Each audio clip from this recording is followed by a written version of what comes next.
Hi friends, Amit Ahuja with a new video. और thank you आप लोगों का जो रिस्पांस आया, बहुत सारे कमेंट्स हैं और कमेंट सेक्शन में I am thankful to you gentleman, और जिन्होंने भी लिखा है। और तो आज का जो वीडियो है बेसिकली अगेन मैं कोई ज़्यादा लंबा, कल हमारा इंट्रोडक्शन ही बहुत लंबा हो गया था, but today let's keep it very concise और थोड़ा सा मैटर पे आ जाते हैं। बात यह है कि जितने भी मेरे, जैसे मैंने कल भी जिक्र किया था, पहले भी जिक्र किया, मतलब कि जितने मेरे ट्रेनर्स हैं वो अमेरिकन हैं, ऑस्ट्रेलियंस हैं, और जाहिर सी बात है कि उनकी जो अप्रोच है, क्योंकि ये मान के चलिएगा कि वो हमसे कहीं ज़्यादा गाड़ियाँ उनके मुल्कों में बिकती हैं, टेक्नोलॉजी उनके मुल्कों में हमारे से कम 50 साल आगे है, और उनके जो डायग्नोस्टिक अप्रोचेस हैं और उनके जो इंस्टीट्यूट्स वगैरह हैं, उनके जो ट्रेनिंग करिकुलम्स हैं, वो जाहिर सी बात है हमसे 50 साल कम से कम आगे हैं। तो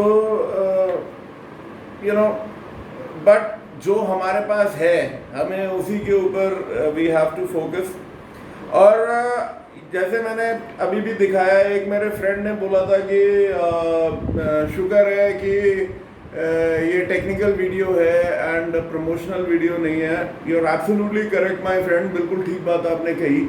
और प्रमोशन का मतलब ये है कि प्रमोशनल वीडियो पीछे डल भी रही थी, मैं उससे डिनाई नहीं करता हूँ, बट मेरा मकसद सिर्फ इतना था कि जो भी ये वीडियोस हैं, मतलब ये जो मैं टूल एक्स टूल को प्रमोट कर रहा हूँ या कर रहा था, वो सिर्फ इस पर्पज से था कि वो बाकी जो टूल्स हैं उनमें it is the cheapest and the अभी आज की डेट में बेटर ऑप्शन है।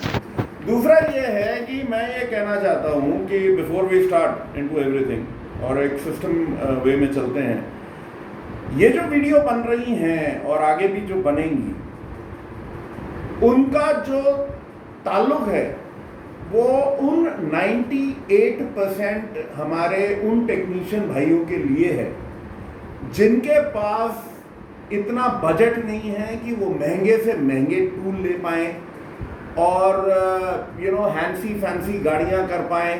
तो मेरा जो आपसे जितने भी मैं ये वीडियोस बनाऊंगा, मैक्सिमम ये मेरा स्कैनर रहेगा एक्स टूल का PS70, जिसको मैं यूज करूंगा। 60,000 का ये टूल है। ये रहा फ्लूक का एक मल्टीमीटर, और मैं आप लोगों से गुजारिश करूंगा, रिक्वेस्ट करूंगा, कोई कमांड करने लायक तो मैं हूं नहीं, लेकिन रिक्वेस्ट करूंगा कि आप कोई, मैं फ्लूक USA से कोई मेरे को कमीशन नहीं आती, लेकिन मैं ये बोल रहा हूं कि जो आपका टेस्ट इक्विपमेंट है वो बिल्कुल एक्यूरेट है। अब अगर मान के चलिएगा मैं अपना बुखार नापने, अपना बॉडी टेम्परेचर नापने जाता हूँ एंड वो पता लगता है कि मैं जो मेरा नॉर्मल टेम्परेचर है और पर मेरा थर्मोमीटर जो है वो 100 पॉइंट समथिंग दिखा रहा है, तो मैं जाहिर सी बात है एक ऐसी ट्रीटमेंट लेनी चालू कर दूंगा जिसकी कोई ज़रूरत नहीं है। मेजरिंग इक्विपमेंट जो हैं वो कोई बहुत ज़्यादा महंगे नहीं है, ये मतलब 7-8-9 हज़ार रुपये का ये आता है, और इसमें बहुत सारी ऐसी चीज़ें हैं जो आपके लिए, हमारे लिए बहुत अच्छी हैं।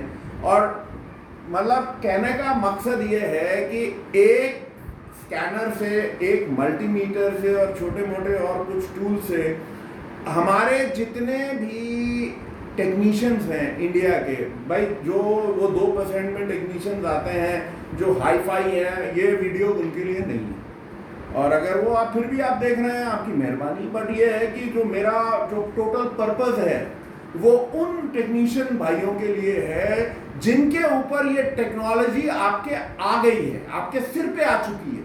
और इसमें YouTube के माध्यम से मैं सिर्फ उतना ही कर सकता हूँ जितना मैं कर सकता हूँ, बाकी तो आपको ट्रेनिंग वगैरह लेनी पड़ेगी। लेकिन अब हम सिलसिले तौर पे चलेंगे कि, और मैं केस स्टडी आपको बल्कि 2 दे दूंगा जो मेरे साथ हुई हैं, और तो आज उनके बारे में भी डिस्कस करते हैं। आप अपने स्कैनर्स के साथ क्या कर सकते हैं और कैसे करना चाहिए, let's start with the video. तो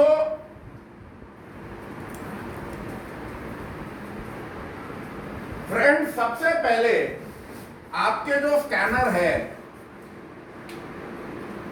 उसमें आपके दो सेक्शन हैं जो हमारे यहां पे आता है EOBD, राइट, और उसके बाद जो आता है वो मैन्युफैक्चरर आता है।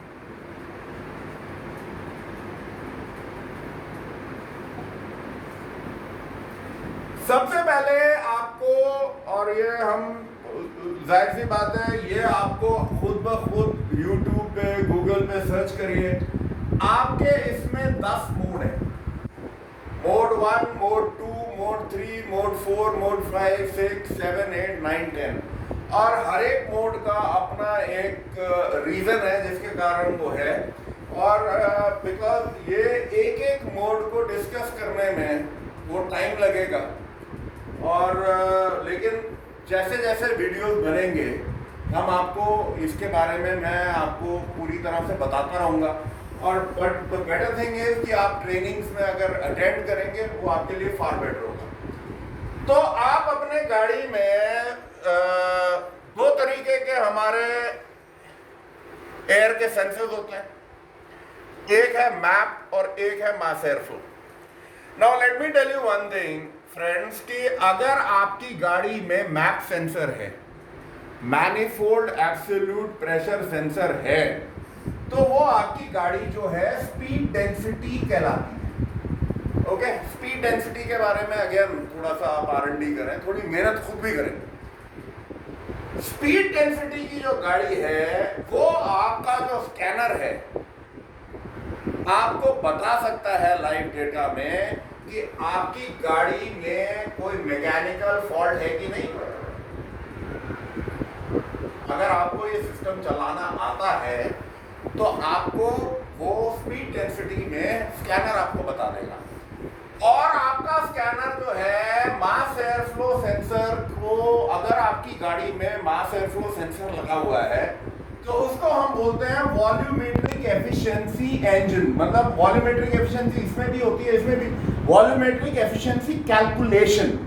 उसमें क्या है कि VE कैलकुलेशन चार्ट एक आते हैं जिसमें कि आप जो अपना जो चार्ट है VE कैलकुलेटर चार्ट है, आप उसके अंदर जो वो डेटा मांगता है वो आप उसमें डालिए और वो आपको जो वॉल्यूमेट्रिक एफिशिएंसी है इंजन की वो आपको दे देगा। और इसमें कहीं पे भी आपने ये नहीं सोचना, चाहे वो आपकी गाड़ी पेट्रोल हो या डीजल हो, मेक्स नो डिफरेंस, आपकी नेचुरली एस्पिरेटेड हो या फोर्स्ड इंडक्शन हो, मींस टर्बो हो, कोई फर्क नहीं पड़ता।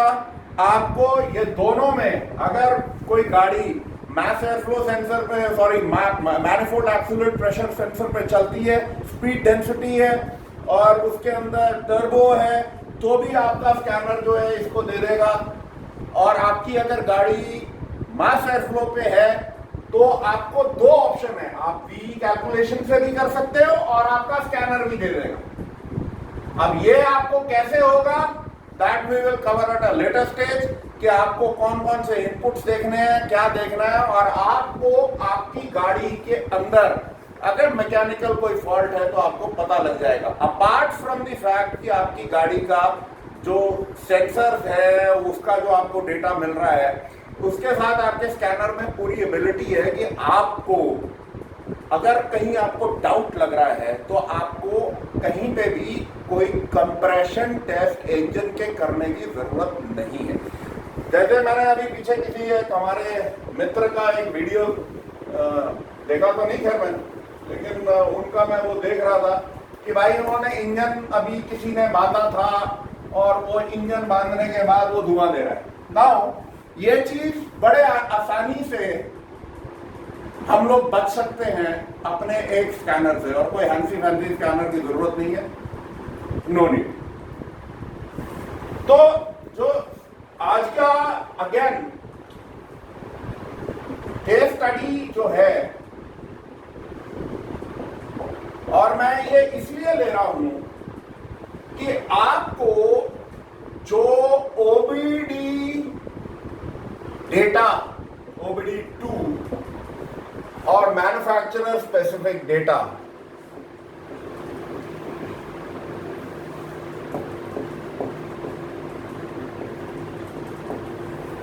वो दोनों आपको डेटा लेना है, डेटा लेना है। वो इसलिए है कि जो ओबीडी 2 है, ओबीडी 2 में बाय लॉ लीगली जो भी आपका डेटा आएगा, वॉट एवर डेटा इज, जो भी आएगा वो एक्चुअल होगा। मैन्युफैक्चरर स्पेसिफिक में वो सब्स्टिट्यूटेड हो सकता है, सब्स्टिट्यूटेड या डिफॉल्ट डेटा हो सकता है। और ये जब हम आगे करेंगे, मैं आपको इस चीज से इंट्रोड्यूस कर रहा हूं, और आगे जब हम करेंगे और ये केस स्टडीज में आपको दिखाऊंगा तो आपको मेरी समझ में आ जाएगा जो मैं कहना चाह रहा हूं। ये बाय लॉ है, और इसके लिए आप एक एक्सरसाइज करें अपने आप कि आपके पास अगर एक गाड़ी आती है तो ट्राई डूइंग इट कि आप जो लेट अस से इंजन कूलेंट टेम्परेचर सेंसर और लेट्स से मैप सेंसर को वन बाय वन डिस्कनेक्ट, एक को डिस्कनेक्ट करके थोड़ा सा रेस दें। यहां पे जो ओबीडी 2 में आपका डेटा आ रहा है या जो फॉल्ट कोड आ रहा है, क्या वो आपके मैन्युफैक्चरर स्पेसिफिक में भी वही आ रहा है? बहुत सारे ऐसे केसेस होते हैं जहां पे जो मैन्युफैक्चरर स्पेसिफिक डेटा है उनके ऊपर कोई बाइंडिंग नहीं है, वो जेनेरिक डेटा है। मानता हूं मैं P0 लेट्स से मिसफायर का डेटा है, P0 300 होगा, लेकिन उसकी डेफिनेशन कुछ और हो सकती है। So don't get confused. Substituted data, default data and actual data.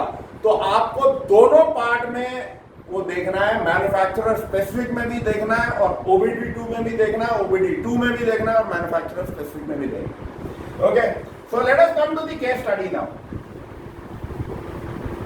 और ये मतलब केस स्टडी ऐसी है कि लाइक आई सेड कि मैं मैन्युफैक्चरर का नाम नहीं लूंगा।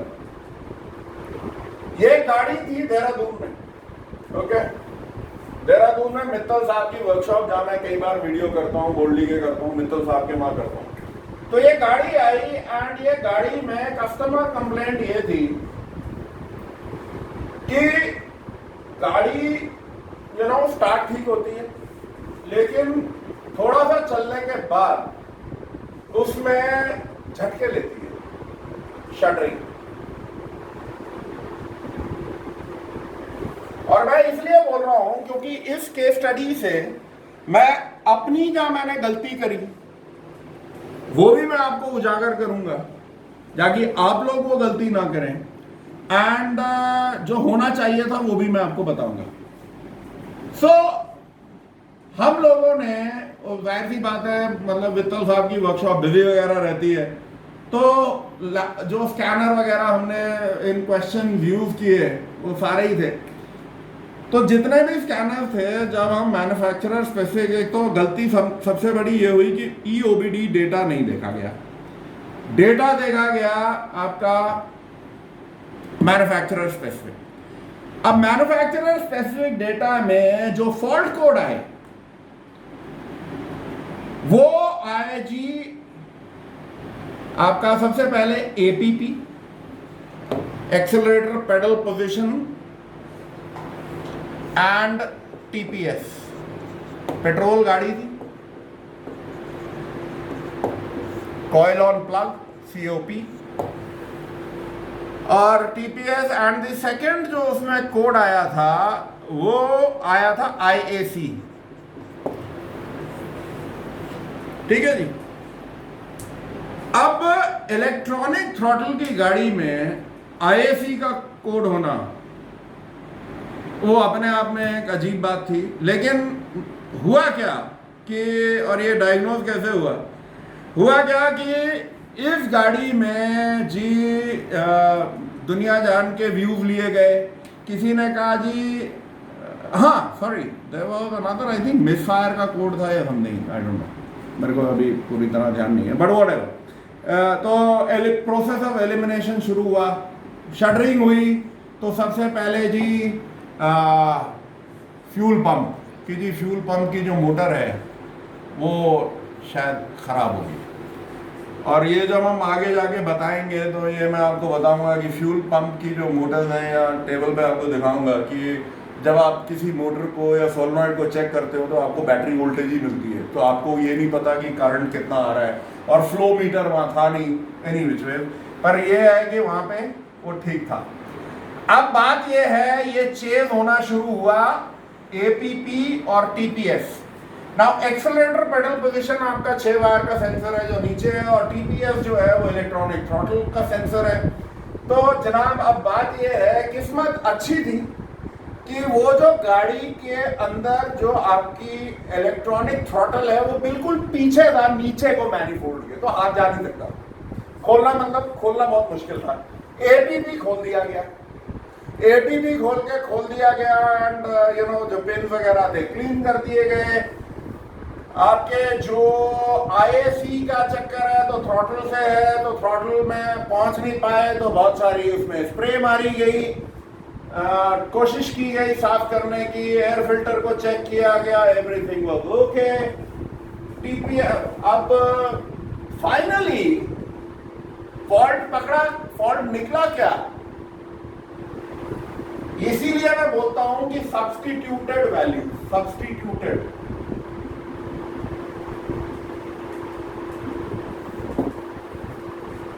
स्कैनर को हमने रखा जनाब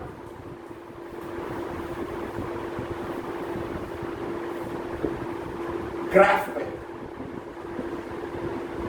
ग्राफिकल मोड पे, और क्योंकि इसी ब्रांड की मेरे पास पहले भी एक गाड़ी आई थी तो एंड फॉल्ट कुछ सिमिलर सा था, तो मेरी निगाह उस पर चली गई। ग्राफ पे जब रखा तो मैं सिर्फ इसका आरपीएम देख रहा था, इंजन बेसिकली जो क्रैंक वैल्यू है, जो क्रैंक सेंसर का पैटर्न है।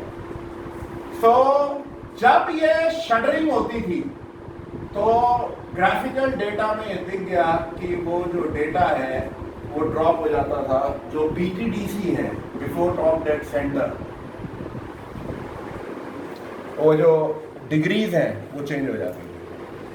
Fault was crank sensor, crank sensor का फॉल्ट था, क्रैंक सेंसर चेंज हुआ, गाड़ी एब्सोल्युटली ओके हो गई। नाउ कहने का मतलब ये है कि बहुत सारे आपको ऐसे फॉल्ट्स आएंगे जहां पे जो आप देख रहे हो, मतलब जो स्कैनर आपको बता रहा है वो एक्चुअल पिक्चर नहीं है, क्योंकि स्कैनर के अंदर और ईसीएम के अंदर अपने कुछ वैल्यूज हैं जिन्हें हम बोलते हैं डिफॉल्ट वैल्यूज। अब बात यह है कि इलेक्ट्रॉनिक थ्रॉटल में आईएसी का क्या मतलब, makes no sense.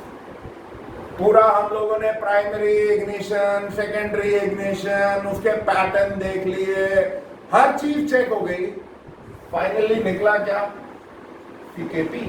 And problem क्या थी कि जब ये आप गाड़ी स्टार्ट कर रहे थे, अगर आप लाइव डेटा देख रहे हो तो, और जल्दबाजी में हो और डायग्नोस्टिक्स आपने टाइम पूरा नहीं दिया है, तो you are going to get into trouble. ये अब जब इसको हुक करके तसल्ली से बैठ के स्कैनर में देखा मैंने, तो जाके ये फॉल्ट पकड़ा गया, एंड थैंकफुली गाड़ी बिल्कुल ओके हो गई, एंड एवरीथिंग। सो कहने का मकसद ये है, क्यों मैं बोलता हूँ कि मल्टीमीटर्स आपके पास होने चाहिए, क्योंकि अगर हम लोग थोड़ा सा, मेरे ख्याल से जहाँ पे मेरी गलती हुई, वो मेरे को OBD2 का डेटा मुझे लेना चाहिए था, वो मैंने लिया नहीं, तो मोस्ट प्रोबेबली शायद मेरे को उधर मिल जाता the real picture, I don't know. लेकिन ये है कि डायग्नोसिस में टाइम लगाना पड़ता है। अब सेकंड केस में आपको एक बात बताता हूँ। सेकंड केस में अभी एक ने, मेरे मित्र हैं महाराष्ट्र में, उन्होंने H6 ED लिया, तो फोन आया, सलमान भाई है, तो उनका फोन आया, अरे ये एक गाड़ी है और ये जो गाड़ी है ये स्टार्ट नहीं हो रही है, और मैं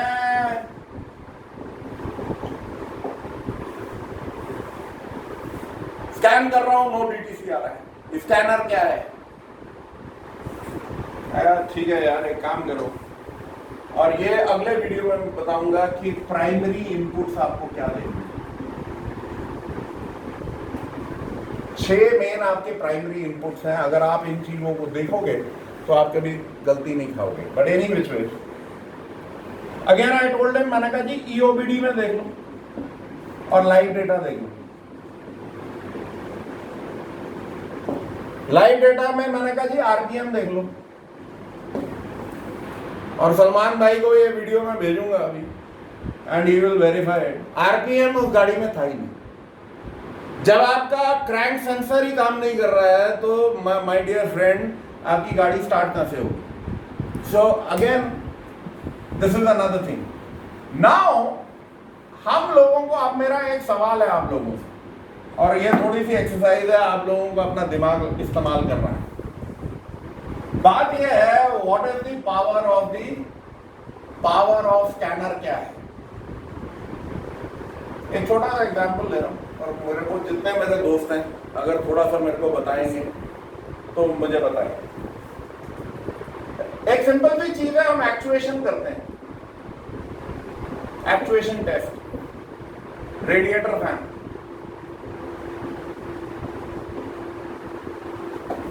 बड़ा सिंपल सा टेस्ट है, बड़ा टेकन फॉर ग्रांटेड लेते हैं, सर्किटरी हम सबको मालूम है। एनी विच वे, बात यह है कि ये रेडिएटर फैन कब ऑन होता है? आपका इंजन चल रहा होगा, इंजन स्टार्ट है, टेम्परेचर आपका पहुंचा हुआ है, टेम्परेचर अबव 95 डिग्री सेल्सियस। ये जो इनपुट्स हैं ईसीयू को आते हैं वेरियस सेंसर से, लोड कितना है एंड एवरीथिंग, और ईसीयू फैन को ऑन करता है, राइट? तो इसकी प्री कंडीशन क्या है कि इंजन स्टार्ट होना चाहिए, टेम्परेचर एक लेवल तक होना चाहिए, एक लेवल का लोड होना चाहिए, और ईसीयू फैन ऑन करता है, राइट? और जब हम एक्चुएशन करते हैं तो हम क्या करते हैं, की ऑन, इंजन ऑफ, और एक्चुएशन हमने ऑन करा और पंखा ऑन हो जाता है। कमेंट सेक्शन में माय फ्रेंड्स, मैं आपसे ये उम्मीद करता हूं कि मेरे को थोड़ा सा इस चीज पे नॉलेज दें कि जब इंजन स्टार्ट नहीं है तो हम स्कैनर से ऐसा क्या चीज करते हैं जिससे कि हमारा पंखा चल जाता है। इंजन स्टार्ट नहीं है, गाड़ी ठंडी है, ये कोई पैरामीटर्स मीट नहीं करते, लेकिन पंखा चल जाता है। So this is the power of the scanning tool. तो I think we'll end the video till here. मैं उम्मीद करता हूँ आप कमेंट सेक्शन में थोड़ा सा मेरे को मेरा भी ज्ञान बढ़ाएंगे, क्योंकि ये मेरे अमेरिकन टीचर ने सवाल पूछा कि आप लोग सोचते हो कि ये कैसे होता है। तो दिस इज अनदर क्वेश्चन। आप लोगों को अगर पता हो तो मैं उम्मीद करूंगा कि आपसे जवाब की। And till we meet again with a new video, शब्बा खैर, cheers, take care, bye bye.